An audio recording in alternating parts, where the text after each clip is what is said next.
반갑습니다. 소영주입니다. 장외 주식시장은 여전히 뜨겁게 가고 있습니다. 이미 제도권 증권사에서도 장외 주식시장에 쏙쏙 뛰어들고 있습니다. 비단 기업 분석 자료뿐만 아니라 장외 주식 거래 플랫폼까지 개발하고 있다고 합니다. 장외 주식 분석팀이 별도로 마련되고 있을 만큼 이제 장외 주식은 여러분들 모두가 좋아하는 주식으로 급성장하는 2021년 11월 마지막 주 방송을 한번 시작해 보겠습니다. 한 주간 시세 먼저 살펴보겠습니다. 현대 ENG 변동 없었습니다. LG CNS 변동 없었고요. 누닛 가장 많이 상승하는 한 주가 되었네요. 10만 원을 돌파했습니다. 누닛의 이야기는 뒤에 가서 다시 한번 해드리겠습니다. 두나무 또한 만원 상승해서 53만 원을 찍었습니다. 바디펀드 역시 매각 절차를 진행하고 있다는 소식에 주식이 급격히 13,500원까지 밀려 있습니다. 반대 매수 청구가가 과연 얼마일지가 궁금합니다. 이번에는 어떤 식으로 스톤브리지 캐피탈에 의해서 매각이 이루어질 확률이 거의 90%가 넘는다고 합니다. 소문이지만 직원들도 그대로 승계하겠고 아마 이런 식으로 한다면 바디프렌드는 연간 1,000억 원 이상의 영업수익을 바라보고 있는 회사이기 때문에 주식이 더 밀린다면 상당히 매력적이다 이 말씀을 드리겠습니다. 큐라티스 17,500원입니다. 큐라티스도 여전히 저는 좋다고 말씀드리고 있습니다. 기본적으로 VC들이 12월 연말이 되면 각자의 이익 구조를 위해서 이익이 가능한 주식을 매각을 합니다. 그중 일부가 큐라티스가 포함되고 있는 것 같습니다. 큐라티스 회사 자체적으로는 전혀 문제가 없고 회사가 너무 잘 가고 있습니다. 2020년도에 자진철회 당시의 가격이 27,000원이었습니다. 지금 가격은 정말로 낮다. 기본적으로 그때보다는 더 좋은 환경을 가지고 있고 다만 기관이 일부 내놓는 이런 작은 물량으로 해서 시장이 출렁거리고 있지만 저는 공격적으로 큐라티스를 다시금 한번 여러분들에게 추천해 드립니다. 에이프릴은 변동 없습니다. 비바 리퍼블리카 정말 여러 번 말씀드렸습니다. 비바 리퍼블리카 16만 원을 찍고 17만 원까지 달려가고 있습니다. 정말 좋은 회사는 이렇게 답을 해줍니다. 야놀자 변동 없었고요. 야나두가 100만 원대 변동 없어요. 야나두가 어떤 식으로 방향을 잡을 것 같습니다. 요즘 야나두가 카카오의 골목 상권 침입에서 야나두를 카카오 자회사에서 제외할 가능성이 있다라는 소문에 의해서 주가가 멈추고 있습니다. 그러나 개인적으로 야나두는 에듀케이션 사업에 유일합니다. 카카오의 자회사 중에서 기본적으로 내년 상반기에 통일주권 발행 및 액분도 실시하지 않을까 이렇게 조심스럽게 예상하면서 상장까지 2022년도에 예상을 해 봅니다. SK코프렌트 78,000원 역시 밀리고 있었죠. 23,000원 밀렸고요. 현대 아산도 2만원을 내는데 19,400원. K뱅크 변동 없이 16,800원을 지켰습니다. 인터넷 뱅킹이 뒤로 밀렸고 정체되어 있습니다. 그 뜻은 여전히 인터넷 뱅킹의 미래성에 대한 의문점, 부호포는 남아있다. 이렇게 보시면 될 것 같습니다.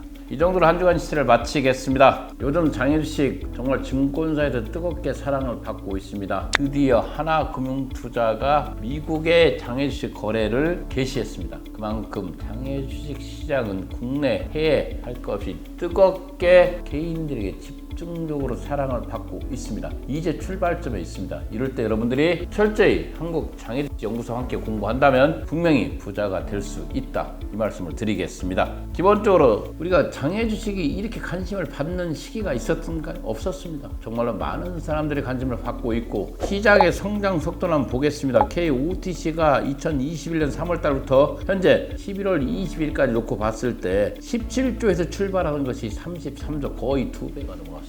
이게 장외 주식의 성장세입니다. 지금 KOTC는 144개가 거래되고 있고 여타 증권브로커 비상장, 서울거래소 비상장, 사팔 커뮤니케이션은 거의 5,000여 개의 장외 주식들이 거래가 되고 있습니다. 이런 상태에서 장외 주식은 이제 출발점에 있기 때문에 정말 누구나 열심히 공부를 하면 성공할 수 있는 시장인 것을 여러 종목들이 보여주고 있습니다. 이런 상태에서 개인들이 지속적으로 장외 주식에 대한 정보를 요구하고 있고 발맞춰서 각 증권사들이 이런 서비스를 집중하고 있네요. 보겠습니다. 하나금융투자 ATS, MTS를 통한 해외 장외주식 거래 서비스를 앞서 진행한다고 했습니다. KB증권 신성장기업 솔루션팀 신설했고 비상장기업 분석 보고서를 발간했습니다. 상장 주식 거래 거래 서비스 준비 중에 있죠. 삼성증권 비상장 투자 포럼을 매달 개최하고 있고 증권부로도 비상장의 서비스를 위탁해서 맡고 있죠. DB 금융투자 비상장 기업 리부터를 발간하고 있고 이미 비상장 주식의 매매까지 진행하고 있습니다. BBTV에서 신한금융투자 서울거래소 비상장으로서 비상장 시장에서 삼성증권의 증권부로도 비상장과 양대 산맥을 이루면서 시장을 구축해 나가고 있습니다. NHN투자증권 비상장 주식거래 서비스를 준비 중에 있다. 정말 굵직한 증권사들이 너나 없이 장외 주식에 뛰어들었다. 이유는 장외 주식이 돈이 되기 때문입니다.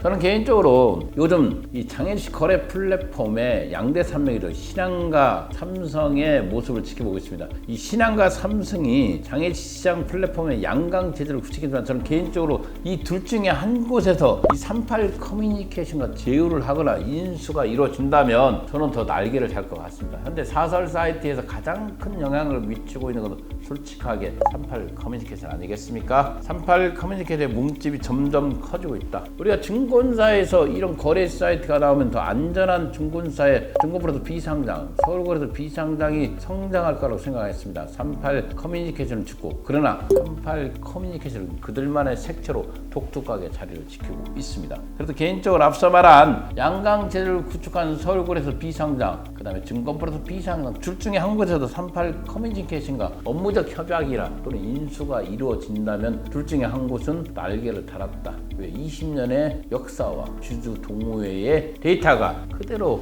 옮겨지면서 양질의 서비스가 제공되지 않겠습니까? 과연 38 커뮤니케이션의 앞으로의 방향을 눈여겨볼 필요가 있다. 이 말씀을 드리겠습니다. 8년간의 14,750배 이것이 바로 비상장의 탄력성입니다. 14,750회의 성장을 거둔 게 바로 두나무의 얘기입니다. 기본적으로 국내보다는 해외 상장을 놓고 하고 있고 두나무는 앞서 방송에서 말씀드렸지만 더 성장할 수 있고 더 올라갈 수 있다. 이 말씀을 드리고 기본적으로 개인적으로 장애주식 사관학교는 두나무를 2021년 제3호 추천 종목으로 추천해 드린 바 있습니다. 두나무가 지금 현재 시장가격을 보면 53만 원인데 얼마 전에 하이브가 두나무와 협업한다고 발표를 했죠. 당시에 지분 수합 비율이 있습니다. 주당 얼마일 것 같습니까? 59만 원입니다. 그러면 지금 가격은 가볍게 마음 편히 들어가도 된다. 이것을 보여주는 겁니다. 현재 2등 빗썸이 시가총액 한 2조를 넘어갔습니다. 두나무가 18조를 넘고 있죠. 그러나 1등과 2등의 격차가 큽니다. 빗썸은 상대적으로 좀 저평가되어 있는 게 맞습니다. 빗썸이 한 주간 가장 많이 올랐죠. 빗썸이 이렇게 많이 치고 올라온 이유는 바로 두나무의 선전입니다. 빗썸이 사업 승인이 났고 기본적으로 빗썸의 현재 상태에서 여러 가지 제약들이 있지만 사업 승인만큼 큰 호재는 없지 않겠습니까? 다만 두나무와 비교해서 빗썸의 시총이 상당히 낮다. 그러나 거래 금액을 보면 이 정도의 시가총액이 날 수밖에 없겠구나. 이것을 느낄 수가 있습니다. 두나무의 현재 가격 53만 원은 낮다. 이것은 바로 하이브와 협업 관계에서 지분을 수합한 관계에서 그 당시 한 주당 가격이 59만 원이라는 것은 이 가격은 아직도 매력이 있다. 이렇게 말씀드리겠습니다. 장애주식 사관학교가 매년 추천 종목을 발표하고 있습니다. 오늘은 1호와 5호 종목까지 추천했습니다. 그 1호 종목이 바로 유닛이었습니다. 왜 유닛이냐? 그동안 대한민국이 하드웨어 시장을 장악했다면 이제는 소프트웨어 시장을 한번 장악해보자. 의료 AI 기업의 최선두 소프트웨어 회사 바로 누닛입니다. 역시 누닛은 일을 냈습니다. 미국의 FTA를 최초로 승인을 받지 않았습니까? 이러면서 주식은 가볍게 10만 원을 찍었습니다.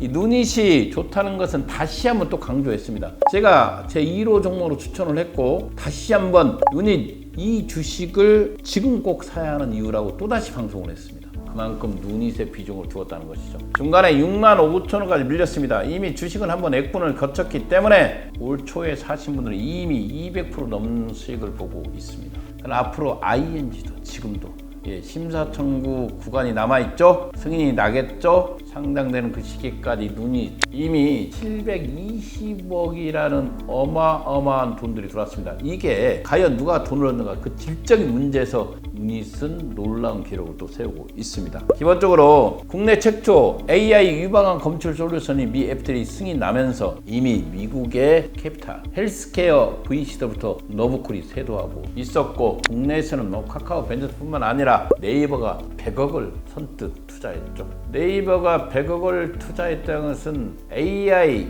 의료기계 시장의 누닛의 위치를 정확히 보여주고 있습니다. 국내용이 아니라 바로 해외 시장에서 더 많이 사랑받는 누닛의 가격은 지금 10만 원이라는 가격도 저는 개인적으로 좋아 보인다. 그러나 지금 주식을 편입하라는 얘기는 아닙니다. 이미 2021년 1월 달에 이 종목을 추천했던 안목을 한번 보라, 이 말씀을 드리는 겁니다. 이 누닛이라는 회사는 왜 좋은가? 그것은 이미 이 두 번의 방송에서 충분히 설명해 드렸습니다. 저는 그렇습니다. 누닛이 하드웨어 시장을 장악했던 대한민국에 드디어 소프트웨어가 전 세계 최강자라는 것을 보여줄 기회라, 이렇게 보고 있습니다. 이런 제2의 제3의 누닛을 여러분들이 찾을 필요가 있다. 이미 심사 청구하겠죠? 조만간에 청구를 하겠죠? 그럼 내년 상반기 1월달이나 2월달 바로 상장을 가겠죠. 이렇게 멋진 종목들이 많이 모여있는 곳이 바로 장애주식입니다. 장애주식은 누구나 노력하면 성공할 수가 있습니다. 지난 방송들은 여러분들에게 큰 교훈을 줄 수가 있습니다. 스쳐 지나지 마시고 다시 한번 방송을 살펴보시기 바라겠습니다. 감사합니다.